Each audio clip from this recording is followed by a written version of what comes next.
வணக்கம் மக்களே, welcome from Divya from Chakkampatti. இது என்னுடைய மினி இன்குபேட்டர். இதுல மொத்தம் 30 முட்டை தான் அடை வைக்க முடியும். நான் ஃபர்ஸ்ட் இந்த இன்குபேட்டர் தான் வாங்கியிருக்கேன். இதுல நான் எப்படி அடை வைக்கிறேன் அப்படிங்கறத நான் உங்களுக்கு காமிக்கிறேன். ஒரு சைடு வந்து இப்படி இன்ட்டு மார்க் போட்டுக்குவேன், ஒரு சைடு வந்து நான் எந்த டேட்ல வைக்கணும்னோ அந்த டேட்டை போட்டுக்குவேன். அப்போ அதுல இருந்தா நம்மளால கால்குலேட் பண்ண முடியும். இதே மாதிரி எல்லா முட்டையும் நம்ம போட்டுக்கணும்.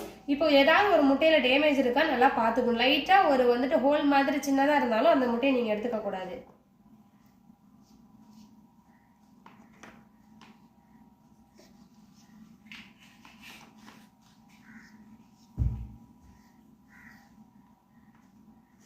எல்லா முட்டையும் நான் இந்த மாதிரி இப்போ எல்லா முட்டையும் இந்த மாதிரி நான் மார்க் பண்ணிட்டேங்க. இதில் 2 முட்டை வந்து கொஞ்சம் டேமேஜாக வந்து எடுத்து வச்சுட்டேன். இதோட கொஞ்சம் வாத்து முட்டையும் வச்சிடலாம் அப்படின்னு வச்சுருக்காங்க. இதில் ஆல்ரெடி 4 வாத்து முட்டை இருக்குங்க. இப்போ வெடிப்பு விட்டுருக்குது, இன்னைக்கு பொரிக்க போகுது. இப்போ நான் அந்த முட்டையெல்லாம் லோட் பண்ணிடுறேன். இதுக்கு வந்து கூலிங்காக இதில் தண்ணி வச்சுருக்கோம்.